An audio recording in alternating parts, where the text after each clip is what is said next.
Thursday morning வீட்டில் வந்து மாவும் காலி ஆகிட்டு இனிமேல் அரைக்க போகிறதில்ல. ஏன்னா நாளை கழித்து ஊருக்கு போயிடுவோம். அதனால தான் ஃபஸ்ட்டு வந்து இன்றைக்கி சத்து மாவு இருந்துச்சு, ஊருக்கு கொஞ்சம் கொடுத்து விட்டுருந்தேன். அதை தான் இன்றைக்கி ரெடி பண்ண போகிறேன். சூப்பராக இருக்குங்க சத்து மாவு. ஊர்லேயும் காலி ஆகிட்டுன்னு சொன்னாங்க.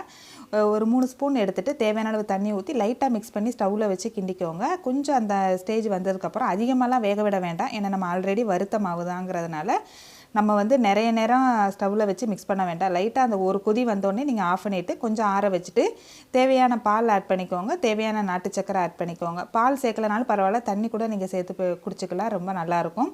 ரொம்ப டேஸ்ட்டாக இருந்துச்சு. அந்த உளுந்து வாசனையோட அந்த சோளம் வாசனையோடு சாப்பிடும் போது சத்து மாவு கஞ்சி. சில பேர் ராகி அதிகமாக போடுவாங்க. நம்ம எல்லாமே ஈக்குவலாக போட்டனால உண்மையிலே செம்ம டேஸ்ட்டாக இருக்குங்க. இதை இன்றைக்கி காலையில் பிரேக்ஃபாஸ்ட் எடுத்துகிட்டு மதியானத்துக்கு மருந்து குழம்பு தான் ரெடி பண்ண போகிறேன். தனியா இல்லை, அதனால் தனியா பொடி, கொஞ்சம் மஞ்சள் தூள், மிளகு, சீரகம், ஓமம், கடுகு எல்லாத்தையும் வறுத்து அரைச்சி தாளிச்சிட்டிங்கன்னா சூப்பரான மருந்து குழம்பு ரெடி ஆயிடும்.